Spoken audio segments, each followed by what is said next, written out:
요한복음 6장 1절에서 15절 말씀을 가지고 떠나가시는 주님, 떠나가시는 예수님이라는 제목으로 하나님 말씀 나누겠습니다. 오늘 제목은 떠나가시는 예수님입니다. 15절을 보실까요? 그러므로 예수께서 저희가 와서 자기를 억지로 잡아 임금 삼으려는 줄을 아시고 다시 혼자 산으로 떠나가시니라. 예수님은 사람들과 함께하기를 원하셨습니다. 그리고 우리가 잘 알다시피 이 땅에 오셨습니다. 하늘 영광 보좌를 버리고 이 땅에 낮고 천한 모습으로 오신 이유는 사람들과 함께하기 위함이었습니다. 그런데 오늘은 아닙니다. 오늘은 성경이 분명히 말합니다. 예수님이 사람들을 떠나가셨대요. 왜 떠나가실까요? 왜 주님은 우리를 떠나가실까요? 오늘이 제목이자 오늘 설교의 포인트입니다. 왜 사람들이 그렇게 원하고 또 주님도 우리와 함께하기 위해서 이 땅에 오셨는데 왜 떠나가실까요? 왜 내 삶 가운데 주님은 떠나가실까요? 왜 우리 가운데 주님은 떠나가실까요? 오늘 본문을 통해 좀 살펴보길 원합니다. 그래서 결론부터 말하면 떠나가시는 주님이 아니라 늘 함께하시는 주님, 늘 도와주시는 주님, 늘 보호하시고 승리케 하시는 주님과 신앙생활하기를 바랍니다. 오늘 본문은 오병이어의 기적입니다. 이 기적은 대단히 유명한 기적이죠. 예수님의 기적 가운데 사복음서 마태, 마가, 누가, 요한복음에 다 나오는 유일한 기적입니다. 그만큼 중요하고 인기 있는 기적입니다. 1절에 보시면 장소가 나오는데 갈릴리 바다 곧 디베랴 바다 건너편이라고 합니다. 그 건너편 어디쯤인 것 같습니다.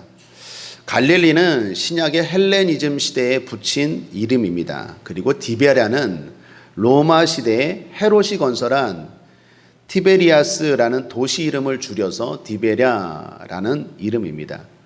그리고 이 바다, 이게 원래 호수인데 너무 커서 바다라고도 불리우는데 게네사렛이라고도 불리웁니다.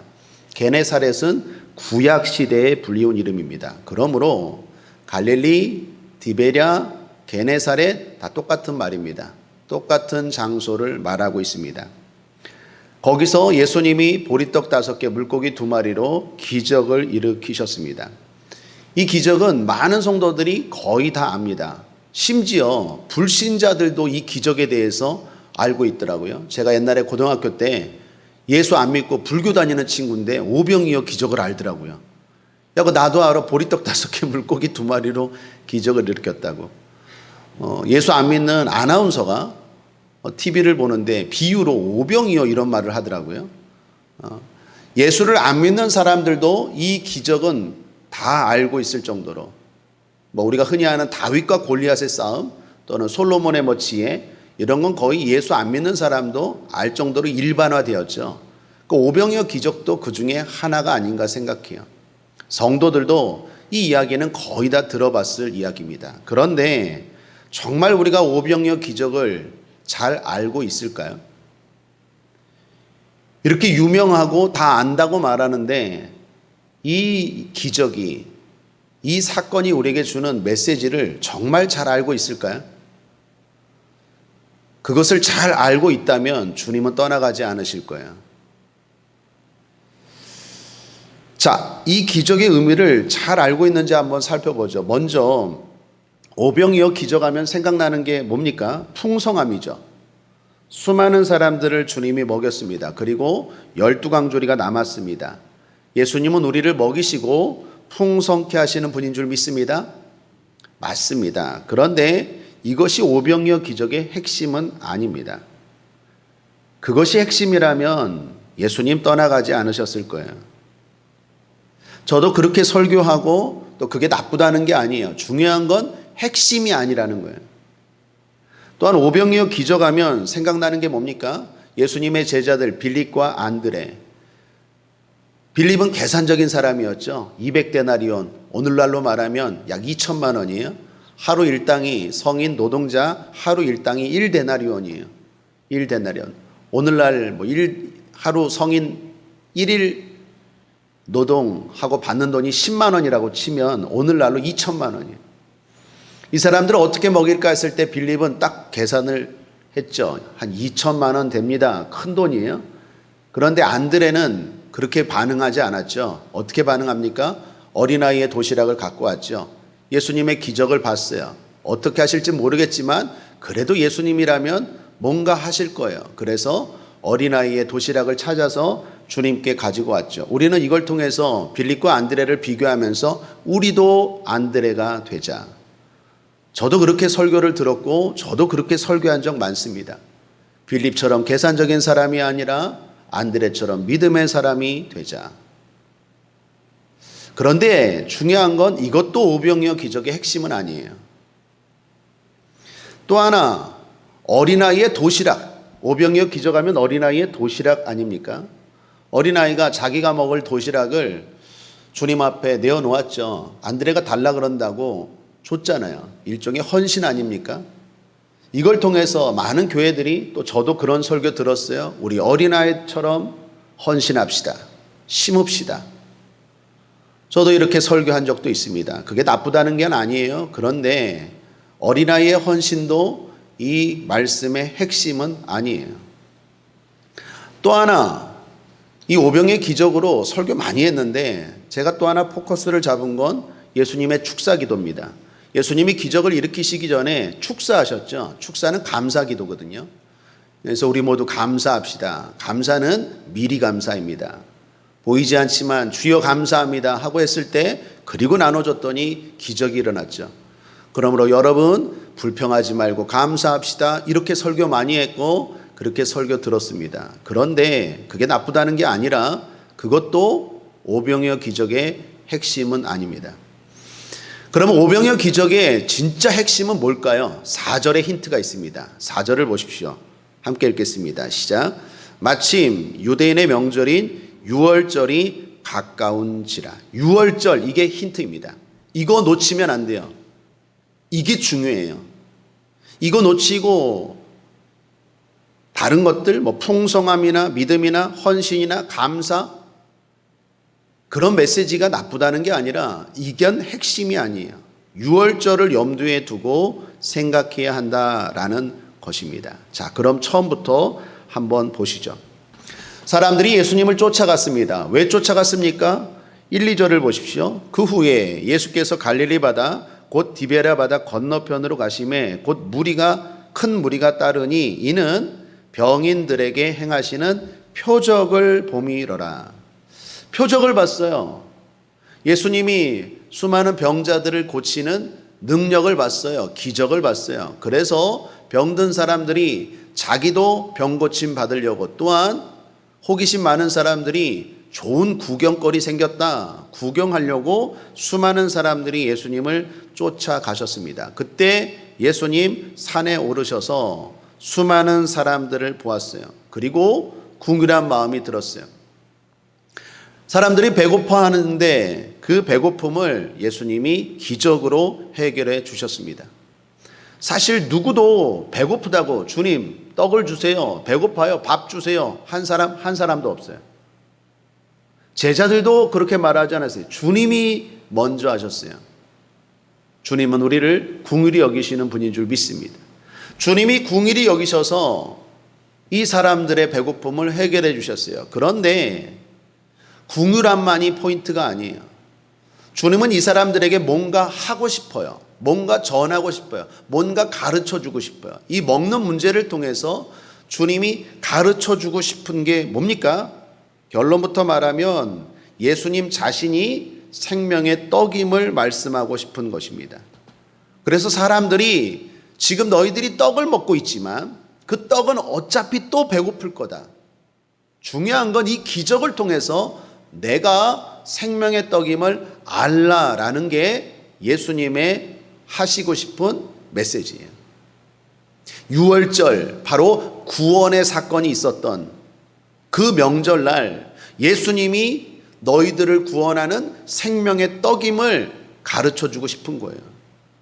단도직입적으로 예수님 말씀도 하셨습니다. 밑에 보면 47, 48절을 보십시오. 진실로 진실로 너희에게 이르노니 믿는 자는 영생을 가졌나니 내가 곧 생명의 떡이로라. 내가 곧 생명의 떡이로라. 그렇습니다. 오병이의 기적은요, 풍성함이나 안드레의 믿음이나 아니면 예수님의 감사 기도나 어린아이의 헌신이나 이게 핵심이 아니라 내가 곧 생명의 떡이다. 예수님이 생명의 떡임을 알고 그분을 믿는 게 포인트예요. 그래서 영생을 받아라 라는 게 오병이어 기적의 핵심이었어요. 그런데 사람들은 어떻게 반응했습니까? 떡 먹은 사람들이 이렇게 말하죠. 14절을 보십시오. 그 사람들이 예수 행하신 이 표적을 보고 말하되 이는 참으로 세상에 오실 그 선지자라 하더라. 그 선지자라 하더라. 여기서 사람들이 말합니다.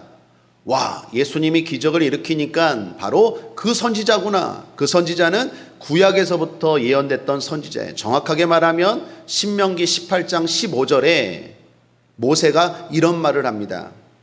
내 하나님 여호와께서 너희 중 내 형제 중에서 나와 같은 선지자 하나를 너를 위하여 일으키시리니 너희는 그를 들을지니라. 그래서 당시 유대인들은, 이스라엘 백성들은 그 선지자를 기다리고 있었어요. 모세가 말했습니다. 나와 같은 선지자, 모세와 같은 선지자. 모세와 같은 선지자 하면 생각나는 게 뭡니까? 광야에서 만나를 먹이게 했던 선지자. 그런데 예수님이 빈들에서, 들판에서 떡을 먹였어요. 보리떡 5개, 물고기 2마리로 기적을 일으켜서 수많은 사람들을 먹였어요. 당시 사람들은 그 선지자가 올 거야, 그 선지자가 올 거야 라고 기다렸는데 예수님이 그 기적을 일으키는 걸 보고 아, 바로 저분이 모세가 이야기했던, 구약에서 얘기했던 바로 그 선지자구나 라고 생각했어요. 여기까진 좋아요. 그런데 문제는 그 다음 15절이에요. 15절에 보면 이 사람들이 어떻게 합니까? 그러므로 예수께서 저희가 와서 자기를 억지로 잡아 임금 삼으려는 줄을 아시고 다시 혼자 산으로 떠나가시니라. 임금 삼으려고 하는 것, 바로 그 선지자라는 것, 그건 잘못된 게 아닌데 의도가 문제였어요. 믿는 자가 되려는 게 아니라 채우려는 자가 됐어요. 여러분, 이 사람들이 예수님을 쫓는 이유가 뭡니까?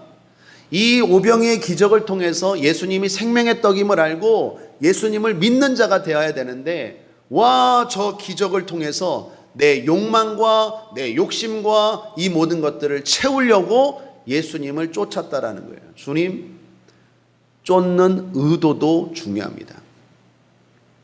여러분, 우리가 예배를 드립니다. 우리가 기도합니다. 바라는 것들이 있어요. 그러나 하나님 앞에 예배하는 첫 번째 의도는 어떤 상황에서도 예수님은 우리가 믿을 뿐, 우리가 의지할 뿐, 우리가 쫓아갈 분인 줄 믿습니다. 내가 주님으로 인하여 내 욕망, 내 소원을 채우는 것이 결코 나쁜 건 아니에요. 여러분, 예수를 믿고 어려운 문제가 해결되길 바라는 것, 그거 나쁜 일입니까? 예수님께 기도함으로 내 가난의 문제, 예수님께 기도함으로 내 질병의 문제, 예수님께 기도하고 예배함으로 내 고통의 문제가 해결받는 게 나쁜 겁니까? 나쁜 건 아니에요. 그게 뭐가 나쁜 겁니까? 특히 당시 예수님을 쫓았던 이스라엘 백성들의 상황을 보면 정치적으로 억압 가운데 있었어요. 로마의 억압, 압제 가운데. 힘들었어요. 그리고 대부분의 사람들이요, 가난했어요.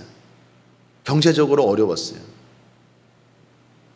뭐 성전세니, 로마에서 무슨 세니, 인두세니, 여러 가지 세금은 또 엄청나게 걷어가고 경제적으로도 피폐했어요. 뿐만 아니라 질병에 걸린 사람들도 많았어요. 의료적인 시설 체계도 안 돼 있고 병든 사람들도 참 많았어요. 예수님 가는 곳곳들마다 환자들이 많았어요. 지금처럼 병원이 이렇게 있는 것도 아니었어요. 그런 사람들이 예수님께 와서 구원받고 자유해지고 또한 부요해지고 또한 강건해지는 게 나쁜 겁니까? 여러분들 지금 어려운 일이 있는데 우리가 코로나로 어렵고 또 코로나 때문에 파생하는 경제적인 어려움들 또는 우리가 남들에게 말 못할 또는 말해도 되지만 개인적인 어려움들 있잖아요. 그거 하나님 앞에 나와서 기도하고 해결받는 거, 그거 잘못된 겁니까? 예수님도 수고하고 무거운 짐진 자들아 다 내게로 오라 그랬잖아요. 잘못된 건 아니에요. 그런데 중요한 건 그게 목적이 되면 안 돼요. 목적은 믿는 자가 돼야 돼요. 여러분, 이게 왜 중요합니까? 예수님이 이런 말씀을 하셨어요. 이 사람들의 의도를 알았어요. 그리고 하신 말씀이 밑에 25, 26절에 나오는데 함께 한번 읽어보겠습니다. 시작. 바다 건너편에서 만나 랍비여 어느 때에 여기 오셨나이까 하니 예수께서 대답하여 가라사대 내가 진실로 진실로 너희에게 이르노니 너희가 나를 찾는 것은 표적을 본 까닭이 아니요 떡을 먹고 배부른 까닭이라. 이 마지막 말, 떡을 먹고 배부른 까닭이라. 이 말은 무슨 말입니까? 떡 못 먹고 배부르지 않으면 언제든지 도망간다는 거예요. 여러분, 주님은 우리에게 떡을 주십니다. 배부르게 하십니다. 그런데 그거 안 하면 안 믿을 거예요? 그래도 믿어야 될 줄 믿습니다. 그런데 이 사람들은 그게 아니에요. 그게 목적이라니까요. 그래서 주님이 떠나가시는 거예요. 주님은 육뿐만 아니라 우리의 영혼까지도 감당하시는 분이에요. 그러므로 의도를 주님이 아셨어요. 떡을 먹고 배부른 까닭이라. 실제로 사람들이 떠나갔습니다. 주님이 죽으실 때 자신들의 욕망을 채우지 못하니까 다 떠나갔죠. 제자들도 떠나갔죠. 그리고 오늘 말씀 66절도 보십시오.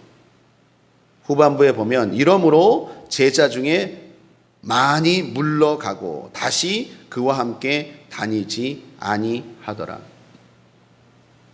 많은 사람들이 신앙생활하다가 나이가 들어갈수록 주님을 떠나가는 사람들이 있어요. 시간이 갈수록 떠나가는 사람들이 있어요.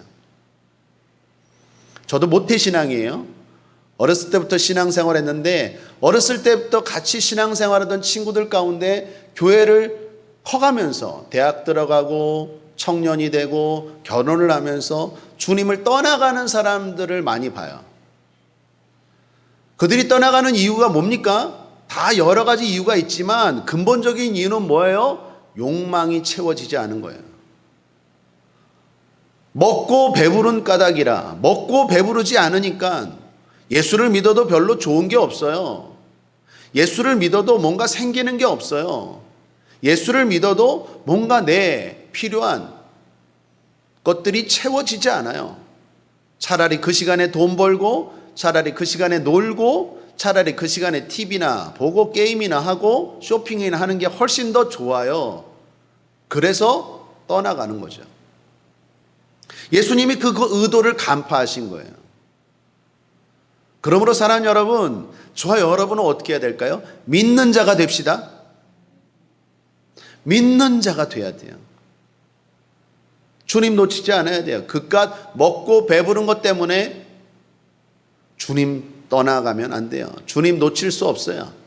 주님은 우리가 먹고 배부르는 것보다 훨씬 더 중요한 것, 훨씬 더 본질적인 것들을 주시는 분인 줄 믿습니다. 자, 그러면 우리가 믿는 자가 되기 위해서 어떻게 해야 될까요? 세 가지 권면합니다. 첫 번째, 배부른 돼지의 유혹을 물리치십시오. 배부른 돼지의 유혹을 물리치십시오. 주님도 오늘 본문에서 말씀하셨죠. 먹고 배부른 까닭이라. 먹고 배부른 게 나쁜 게 아니에요. 예수님을 믿고 먹고 배부를 수 있어요. 그런데 그게 목적이 되면 때로는 굶고 때로는 배고플 때는 떠나갈 수 있다는 거예요. 이 말씀을 들을 때 제가 이 문장이 생각났어요. 배부른 돼지보다 배고픈 소크라테스가 낫다. 옛날에 제가 공부할 때 들은 문장이어서 이 배부른 때문에, 예수님이 하신 말씀 때문에 한번 인터넷으로 찾아봤더니, 가물가물해서 찾아봤더니 맞았어요. 19세기에 그 존 스튜어트 밀이라는 사람, 그 경제학자이자 사상가인 사람이 했던 말이에요. 배부른 돼지보다 배고픈 소크라테스가 낫다. 그때 벤담이라는 사람과 서로 사상가 충돌해서 논쟁을 했거든요. 요지는 간단합니다. 인간은 동물처럼 육체적인 만족만으로 살 수 없다는 거예요. 정신적인 만족이 필요하다는 거예요. 그래서 했던 말이, 존 스튜어트 밀이 했던 말이, 벤담, 사람은 동물이 아니야. 사람은 정신적인 존재야. 그러므로 정신적인 안정 이런 것도 필요해. 물질만으로 안 돼. 했던 말이 바로 배부른 돼지보다 배고픈 소크라테스가 낫다. 이게 좀 유식하게 말하면 밀의 질적 공리주의 뭐 이겁니다. 19세기에 유명했던 사상 가운데 하나. 여러분, 이 말에 비하면 우리는 정신적인 부분이 채워져야 돼요. 육적인 것으로만 다 됩니까? 아니죠. 마음도 중요하죠. 마음이 평안하지 않는데 뭐 산의 진미 좋은 것들이 무슨 의미가 있겠어요. 정신적인 만족도 필요해요. 그런데 정신적인 만족을 넘어 영적인 만족도 필요한 줄 믿습니다. 왜 그렇습니까? 사람은 영이 있어요. 마음만으로 안 돼요. 영적인 충만함이 있어야 돼요. 그 영은 죽지 않아요. 그 영은 소멸되지 않아요. 그 영이 천국에서 영생하기 위해서는 예수님밖에 없어요. 그러므로 사랑하는 여러분, 육체적인 만족의 유혹을 물리치시길 바랍니다. 우리는 육보다도 마음이 편해야 돼요. 마음보다도 영이 성령 충만해야 돼요. 왜 그렇습니까? 영은 영원히 존재해요. 육은 썩어져 가요. 육은 결국 늙어가요. 썩어져 한 줌의 재밖에 안 돼요. 마음도 사라져 버려요. 영이 본질이에요.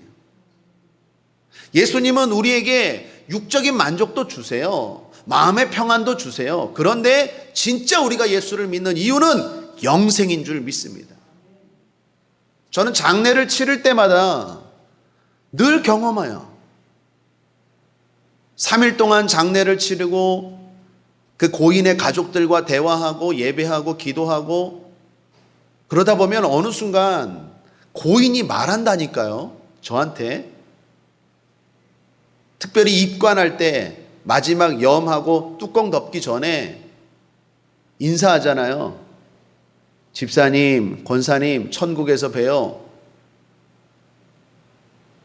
장례를 끝내고 올 때나 아니면 장례 예배 때나 어떤 때 하여튼 그 기간에 꼭 그 고인이 저한테 이렇게 말해요. 목사님, 고마워요. 나 천국으로 갈 수 있도록 기독교 장례 해줘서 고마워요. 이런 음성이요. 꼭 들려요, 꼭. 그때마다 제가 깨달아요. 아, 진짜 중요한 건 영이구나. 영이구나. 사랑하는 여러분, 배부른 돼지가 되지 맙시다.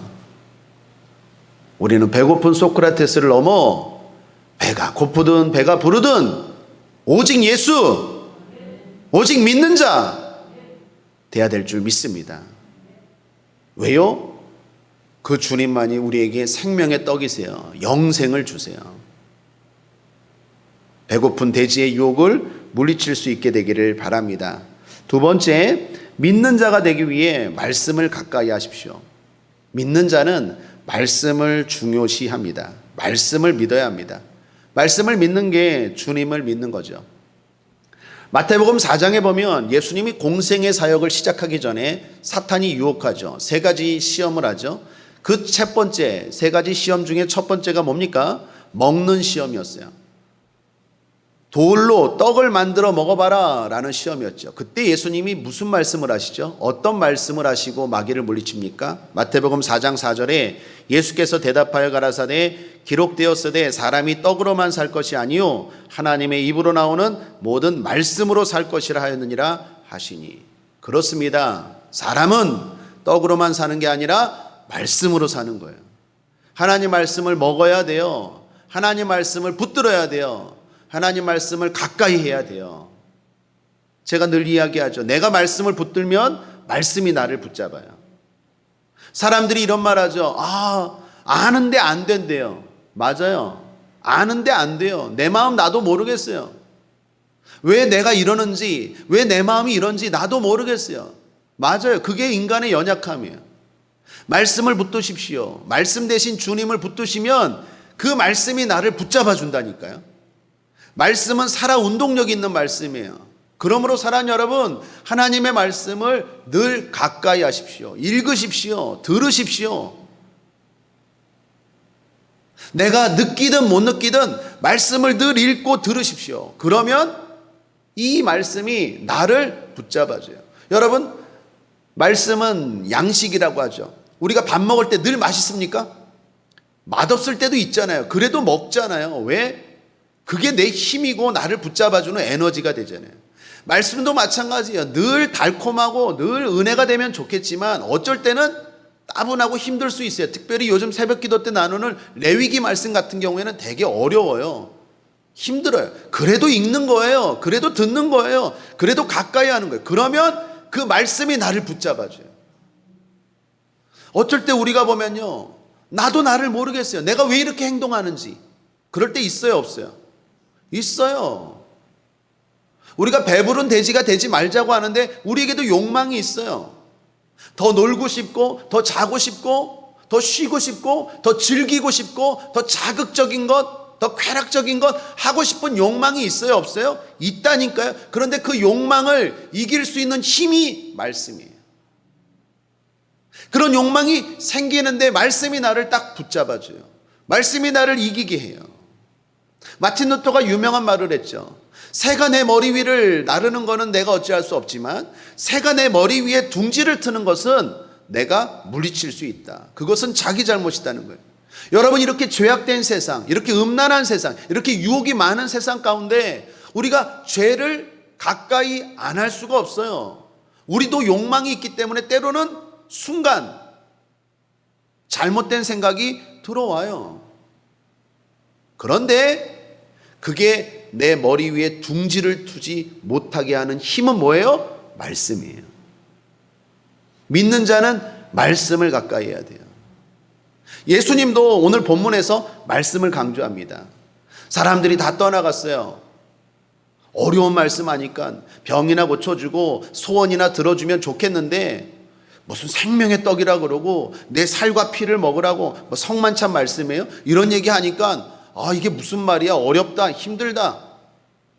그리고 다 떠나갔어요. 그때 예수님이 제자들에게 묻습니다. 너희도 떠나려느냐? 그때 베드로가 뭐라고 했습니까? 오늘 말씀 보시죠. 67절에 예수께서 12제자에게 이르시되 너희도 가려느냐? 68절 시몬 베드로가 대답하되 주여 영생의 말씀이 계심에 우리가 뉘게로 가오리이까. 이래서 베드로가 이쁨 받는 거야. 요 놈은 참 이뻐요. 실수는 엄청 해요. 그래도 예수님이 베드로를 이뻐했던 게 바로 이런 모습 아닌가 생각해요. 이쁜 말만 결정적일 때예요. 사고도 많이 치고 실수도 많이 하는데 결정적일 때 이쁜 말을 해요. 사람들이요, 병 고쳐줄 때는 할렐루야 하고 막 몰려들다가 예수님이 진지한 얘기, 진짜 중요한 얘기, 진짜 그들을 위해서 하고 싶은 얘기, 본질적인 영적인 얘기, 생명의 떡 이야기 하니까 사람들이 다 떠나가요. 제가 목회하다 보면 예수님의 마음을 좀 이해할 것 같아요. 그냥 축복기도 해주고 병 고쳐주고 안수기도 하고 이럴 때는 그냥 목사님 그러는데 진짜 좀 잘 되라고. 그렇게 살면 안 돼요. 그렇게 결정하면 안 돼요. 나중에 후회해요. 그 진지한 얘기, 좋은 얘기 하면은 뭐 시험 들었다고. 그럴 때마다 야, 예수님이 이렇게 했겠구나. 진짜 잘 되라고 하는 얘기인데, 그게 진짜 중요한 얘기인데, 진짜 그게 좋은 얘기인데, 그 얘기하니까 사람들이 다 떠나가 버렸어요. 예수님이 그러는 거예요. 제자들에게 너희도 가려느냐? 베드로가 말합니다. 주여 영생의 말씀이 여기 있음에 내가 뉘게로 가리이까. 할렐루야. 이게 믿음이에요. 이게 믿음. 우리가 그런 믿음의 사람 되길 바랍니다. 말씀이 중요해요. 말씀이 생명입니다. 말씀을 붙드셔야 돼요. 그래야 믿는 자가 될 수 있어요. 그런 유혹에 흔들릴 때가 있을지라도 다시 원위치, 다시 믿음의 길을 온전히 갈 수 있어요. 저와 여러분이 그렇게 되기를 바랍니다. 유명한 축구 선수 가운데 펠레라는 선수 아시죠? 어느 날 어떤 기자가 펠레한테 이런 질문을 했어요. 당신은 축구 연습을 얼마나 합니까? 얼마나 하길래 이렇게 축구를 잘합니까? 그랬더니 저요? 축구 한 5시간 하나? 그랬어요. 기자가 깜짝 놀랐어요. 아니 5시간밖에 연습을 안 하는데 어떻게 그렇게 잘해요? 세계에서 최고가 될 수 있어요? 그랬더니 펠레가 이렇게 말합니다. 공을 차는 시간은 5시간이고요. 공을 안 찰 때는 축구에 대해서 이야기하고요. 축구에 대해 이야기 안 할 때는 축구에 대해 생각하고요. 축구에 대해서 생각할 때는 안 할 때는 축구에 대해서 꿈을 꿔요. 그게 뭔 말이에요? 24시간 내내 축구예요. 24시간 내내. 말씀이 그래야 돼요. 집사님, 권사님은 말씀을 몇 시간 읽으세요? 몇 시간? 2시간 정도 읽어요. 그런데 어떻게 그렇게 믿음이 좋으세요? 말씀을 듣는 시간, 읽는 시간은 2시간이고요. 말씀을 안 읽을 때는요, 말씀에 대해서 생각하고요. 생각하지 않을 땐 이야기하고요. 잠잘 때는 말씀에 대해서 꿈꿔요. 그렇게 되길 바랍니다. 공을 차도요.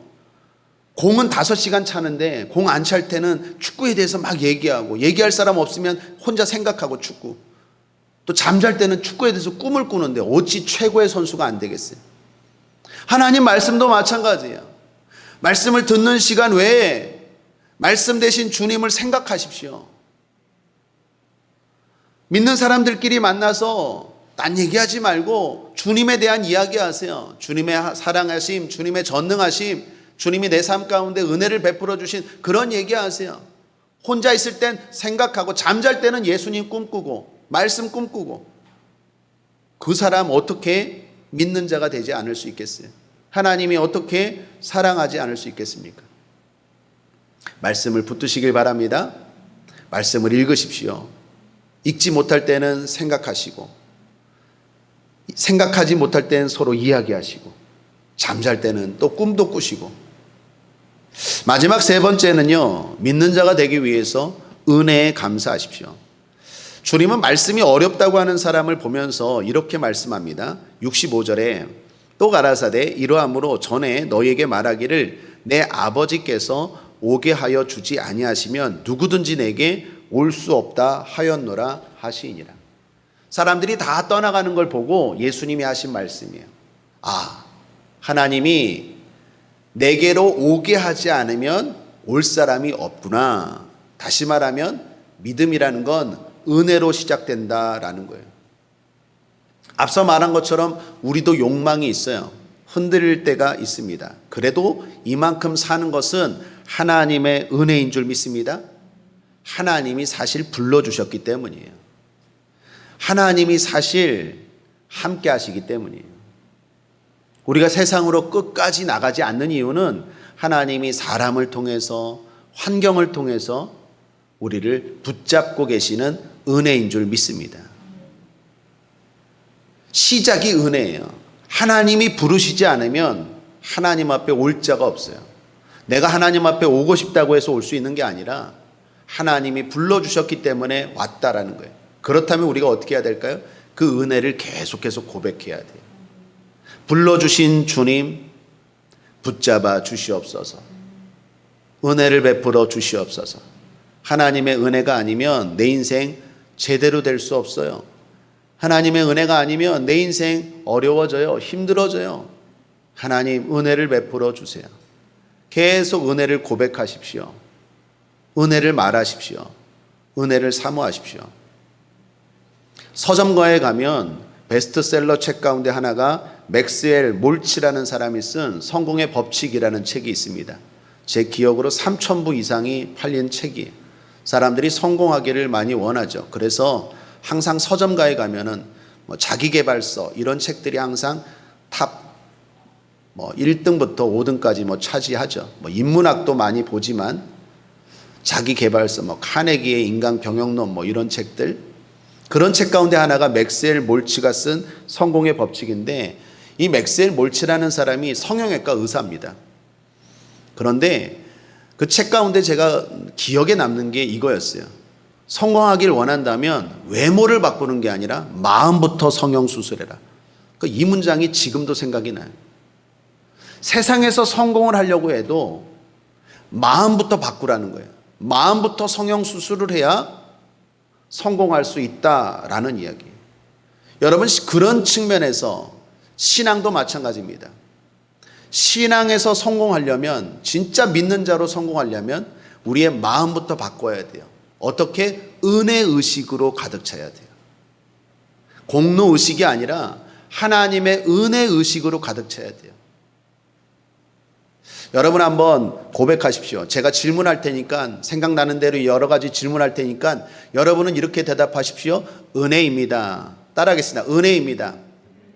내가 이만큼 건강한 것, 내 자녀가 이만큼 잘 되는 것, 코로나19 가운데도 이만큼 사는 것, 내가 이렇게 예배 드리는 것, 내가 이렇게 걸어 다니는 것, 내가 이렇게 숨 쉬는 것, 내가 이렇게 밥 먹는 것, 은혜입니다. 은혜입니다. 은혜입니다. 그 은혜를 계속 고백할 때 은혜로 시작하신 주님이 그 은혜 가운데 우리를 결국 인도하시고 축복하실 줄 믿습니다. 사랑하는 여러분, 먹고 배부른 까닭이라 주님이 자기들을 쫓는 사람들에게 대해서 하신 말씀이에요.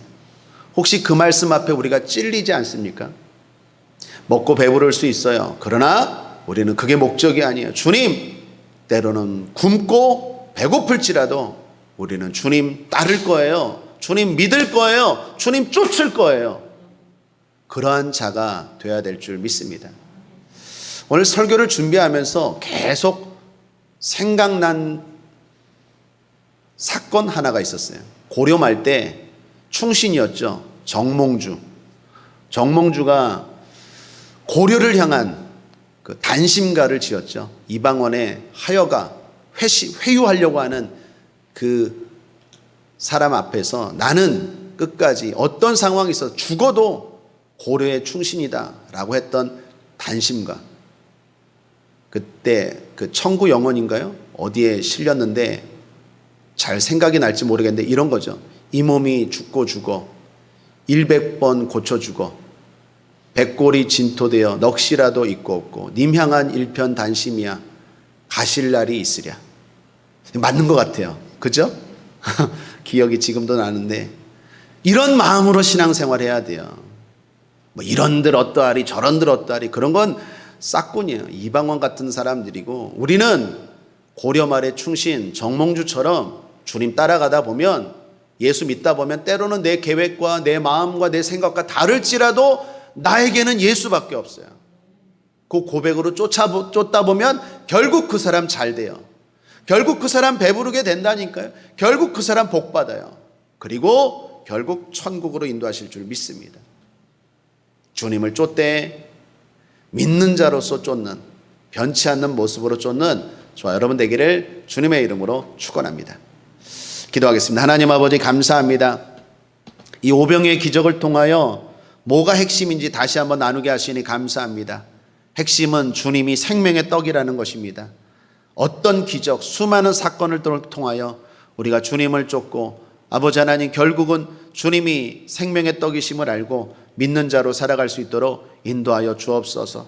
배부르고 떡을 먹어서 주님을 쫓는 게 아니라 주님이시기 때문에 나의 주님이시기 때문에 우리가 쫓습니다. 예배합니다. 기도합니다. 그런 마음으로 쫓고 그러한 마음으로 따라갈 때 우리의 삶이 복되게 되고 결국은 잘 되게 될 줄 믿습니다. 하나님 우리의 마음을 붙잡아 주시고 흔들리지 않게 하여 주옵소서. 감사드리며 예수님의 이름으로 축복하고 기도했습니다. 아멘.